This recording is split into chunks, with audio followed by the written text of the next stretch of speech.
One of the greatest sunnahs of the Prophet ﷺ was to spend time in nature. And none of us can do that anymore, because the moment we step outside, we have to look at our phones. When was the last time you looked at the sky?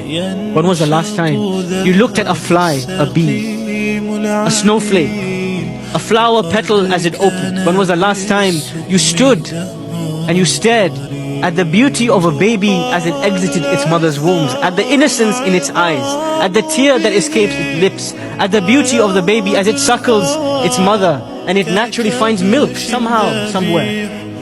When was the last time we looked at ourselves in the mirrors, blinking, breathing, heart beating, oxygen flowing in our blood, and we thought to ourselves, what has Allah created? When was the last time Allah put food on your table and you tasted the spices, the smells, the textures, and you said how Allah subhanahu wa ta'ala has produced this? When was the last time you stood in front of a snake, a leopard, a tiger, an animal, a human being, a creation from the creations of Allah, and your jaw dropped? When was the last time you appreciated the water in your cup? When was the last time you appreciated every time your heart beats? When was the last time that we appreciated the creation of Allah subhanahu wa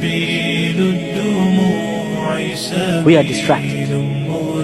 We don't care anymore. We are too busy staring at the next notification. And that is why we have become blind. And Allah subhanahu wa ta'ala says, your eyes are not blind.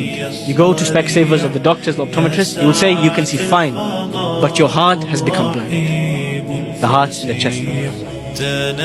You look at so many blessings of Allah on a day-to-day basis and you feel nothing. We are blind. We are blinded by our pleasures, by our hungers, by our wants, by our phones, by our distractions, that we don't see.